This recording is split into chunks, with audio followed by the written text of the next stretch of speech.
Assalamualaikum warahmatullahi wabarakatuh. Alhamdulillah wassalatu wassalamu ala Rasulillah.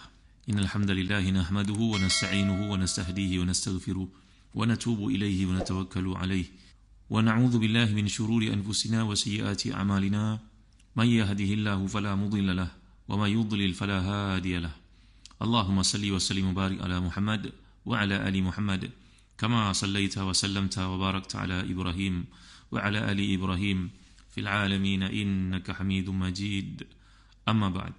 Pendengar yang dirahmati dan dikasihi sekalian, kita berada pada penghujung surah As-Saff. Pada kali ini masih lagi membincangkan ayat yang ke-10, 11, 12 dan 13 daripada surah yang mulia ini. Rujuk pada muka surat 555, jilid yang ke-9, tafsir Ibn Katsir. A'udzubillahi minasyaitonirrajim. Ya ayyuhalladzina amanu hal adullukum ala tijaratin tunjikum min adzabin alim. Tu'minuna billahi wa rasulihi wa tujahiduna fi sabilillahi bi amwalikum wa anfusikum. Dzalikum خير لكم إن كنتم تعلمون يغفر لكم ذنوبكم ويدخلكم جنات تجري من تحتها الأنهار ومساكن طيبة في جنات عدن ذلك الفوز العظيم وأخرى تحبونها Nasrun minallahi wa fathun qarib wa basyiril mu'minin. Wahai orang-orang yang beriman, sukakah kamu aku tunjukkan kepada kamu satu perniagaan yang dapat menyelamatkan kamu dari azab yang pedih, iaitu kamu beriman kepada Allah dan Rasulnya dan berjihad di jalan Allah dengan harta dan jiwamu. Itu yang lebih baik bagimu jika kamu mengetahuinya. Nescaya Allah akan mengampuni dosa-dosamu dan masukkan kamu ke dalam syurga yang mengalir di bawahnya sungai-sungai, dan masuk kamu di tempat tinggal yang baik di syurga Aden. Itulah keberuntungan yang besar. Dan ada lagi kurnia lain yang kamu sukai, iaitu pertolongan dari Allah dan kemenangan yang dekat. Dan sampaikanlah berita gembira kepada orang-orang yang beriman. Jadi telah kita huraikan kaitan ayat ini dengan permintaan para sahabat, iaitu mereka ingin satu pintu, satu peluang untuk melakukan kebaikan, di mana kebaikan itu mereka dapat mengatasi pahala orang sebelumnya. Kata Al-Imam Al-Baghawi yang tafsirnya, mungkin ia berkaitan dengan perang Badar, yang mana para sahabat yang terlibat telah pun mendapat julukan nama sebagai nama timbangan mereka Al-Badri, panggilan yang sangat mulia, pangkat yang sangat besar di sisi Allah SWT, sehingga Nabi telah menyatakan i'malu ma syi'tum fa innahu kad ghafara lakum ataupun kad ghufira lakum.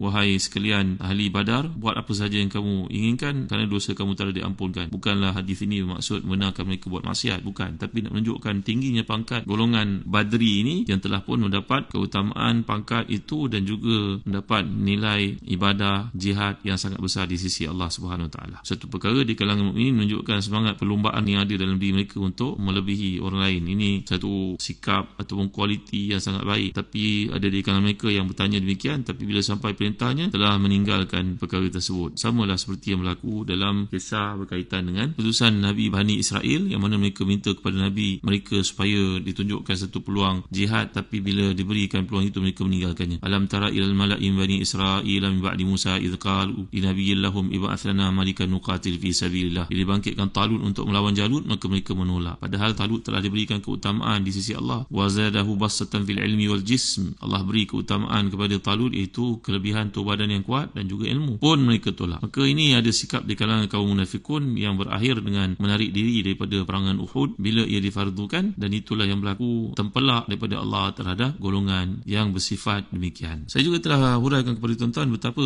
ayat yang berkaitan dengan galakan ini selalu Allah gunakan istilah tijarah, dan tijarah ni di antara perkataan yang pelik dalam bahasa Arab, kerana jarang-jarang perkataan yang bersifat demikian strukturnya. Ta, jim, alif. Jarang, tak banyak perkataan seperti itu. Kalau kita lihat pada analisis bahasa, sintaksnya, maka kurang perkataan seperti itu digunakan dalam bahasa Arab. Tapi dia adalah satu perkataan yang menarik kerana ia berkaitan dengan keuntungan. Maka Allah Taala mengajar umat Islam dalam berfikiran akhirat, jadikan mindset kamu di sudut kalkulator akhirat kamu aktif berfikir tentang ganjaran yang Allah peruntukkan. Allah Maha Kaya. Allah menjanjikan untuk seseorang kita pergi sembahyang subuh seperti pahala qiyamul lail sepanjang malam, salat sebelum subuh, nilainya 2 rakaat itu mengatasi pahala, menceritakan kelebihan keutamaannya melebihi dunia dan sisi kandungnya. Ganjaran-ganjaran akhirat ni perkara-perkara yang sifat besar-besar, maka dengan sebab itu kena rebut. Mana ada orang berniaga dan menjanjikan keuntungan lumayan seperti itu berbanding dengan keuntungan berniaga dengan Allah Subhanahu Wa Taala. Itu sebab bila kita baca kisah para sahabat, dia sangat mengkagumkan. Seperti kisah seorang perempuan yang bernama Khansa, nama sebenarnya Tumadir bin Amr bin Al-Harith, merupakan seorang wanita yang mulia, wanita yang terkenal dengan quwwatu syakhsiyah dan juga huriyatir ra'yi, terkenal dengan pribadi yang unggul, yang hebat, berkata berkahwin beberapa kali, suaminya meninggal dunia, tapi dikurniakan anak-anak yang hebat. Dia ni bila kita baca Syiar Alamin Nubala, bila dia masuk Islam, aslamat ma'ahum wa hasuna islamuha wa kan islami ta'sir kabir ala syakhsiyatiha. Ini bagaimana peranan Islam itu masuk dalam dirinya, merubah peribadinya menjadi seorang wanita yang hebat. Ni Khansa ni, beliau seorang yang terkenal dengan balaghatil kalam, balaghati asy-syi'r. Dia ni terkenal dengan kata-katanya, fasahati lisan. Nabi SAW pun suka mendengar kata-katanya. Kan Nabi SAW yastanshiduha fayu'jibuhu syi'ruha. Nabi menyuruh dia untuk mendeklamasikan puisi, dan Nabi sangat kagum dengan puisi-puisinya. Tuan-tuan, saya nak cerita ni supaya memberi kesedaran kepada umat Islam tentang peranan ini yang makin hari makin ditinggalkan. Bila manusia disibukkan dengan macam-macam kegiatan, ketika umat Islam dibantai habis-habisan di Palestin, umat Islam di mana tempat dan dunia tak aniaya, di Kashmir dan sebagainya. Tapi umat Islam di negara kita masih sibuk lagi berniaga benda-benda yang tak sepatutnya, berniaga benda-benda yang pemangkin kepada seksual, berniaga kepada pakaian-pakaian yang tak sepatutnya. Kita nampaknya amat ketinggalan berbanding dengan mereka yang memahami yang telah saya sebutkan bila Allah menyatakan law kuntum ta'lamun, kalau kamu mengetahui, tu'minuna billahi wa rasulihi wa tujahiduna fi sabilillahi bi amwalikum wa anfusikum dzalikum khairul lakum in kuntum ta'lamun. Tu frasa in kuntum ta'lamun, bagi memberikan kefahaman kepada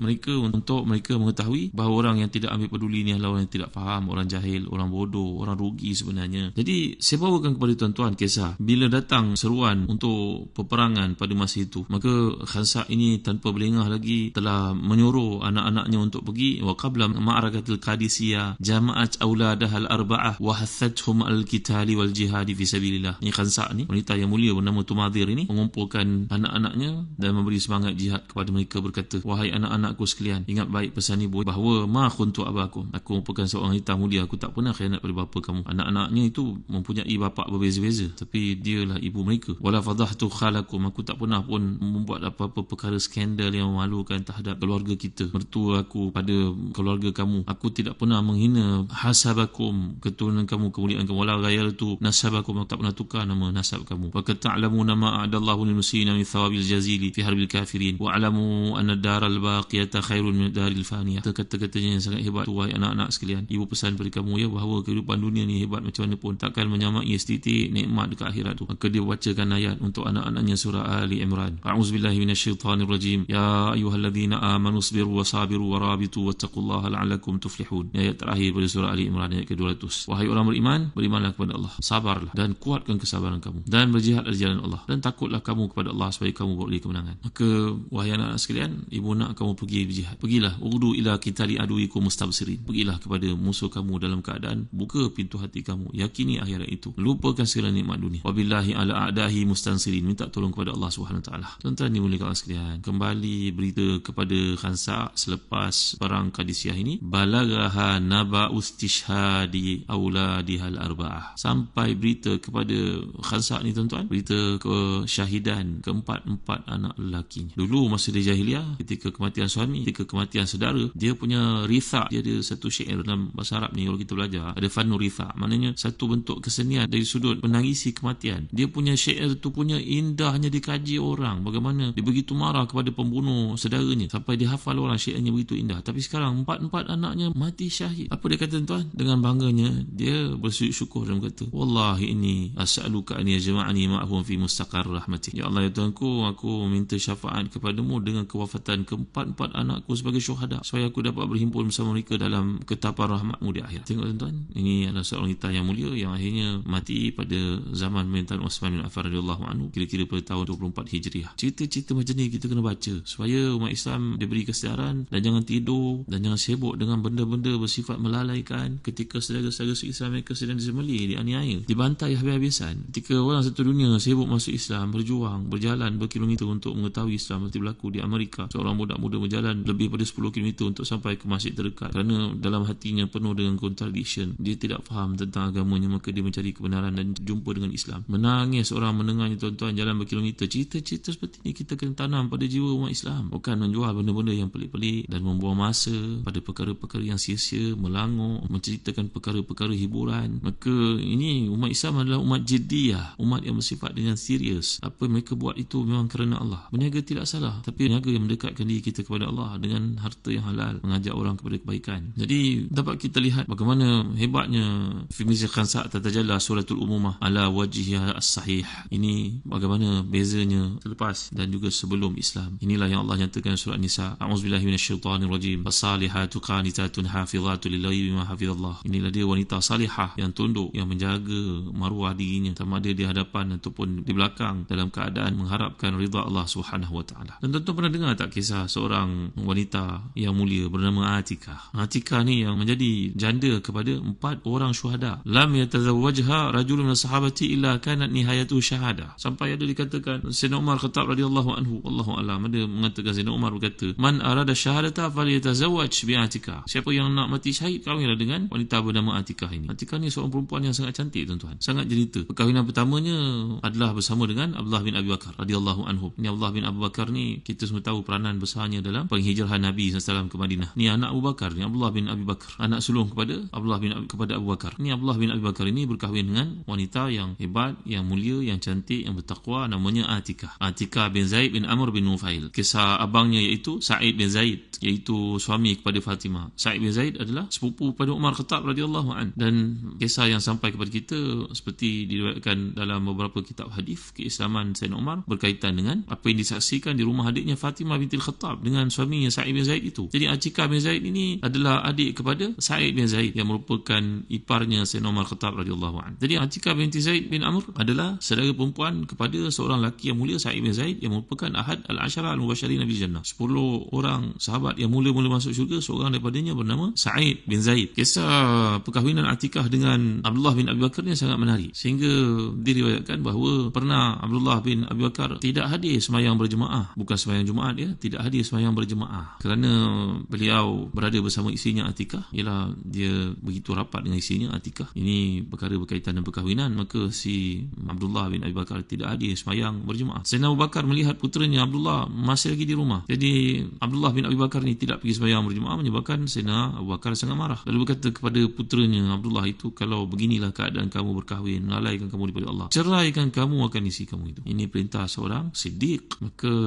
Abdullah terpaksa menceraikan isinya Atikah. Walau bagaimanapun hidupnya tidak keruan, dia masih lagi menindui, mencintai Atikah, tidak bersalah, dan Atikah pun menyintainya sepenuh hati. Tuan-tuan hati dan dikasihkan, akhirnya melihat keadaan itu, Abu Bakar membenarkan untuk merujuk Atikah, membenarkan puteranya Abdullah untuk merujuk Atikah. Maka berkahwinlah mereka semula. Dan wallahu alam disebut oleh ashabus siyar bahawa Abdullah bin Abi Bakar ini terkena panah dalam hisar Taif, dalam perangan Taif bersama Rasulullah, dan wafatlah beliau dalam perjalanan pulang ke Madinah. Maka dia jadi seorang syahid. Maka selepas itu dipinang pula Atikah ni habis iddahnya oleh Zaid bin Al-Khattab radhiyallahu an, adik pada Sayyidina Umar Khattab radhiyallahu an, pun mati syahid, iaitu Zaid bin Khattab. Mati syahidnya si Zaid bin Khattab dalam perang Yamamah ni, Sayyidina Umar pula meminangnya selepas habis iddahnya. Maka berkahwin Sayyidina Umar dengan Atikah sebagai suami yang ketiga. Dan kita pun tahu bahawa Sayyidina Umar Khattab radhiyallahu an pun mati syahid ditikam oleh Abu Lu'lu'ah al-Majusi. Maka selepas itu dipinang Atikah ni oleh Zubair bin Awam radhiyallahu an. Zubair bin Awam juga mati syahid ketika berlaku perbezaan persisihan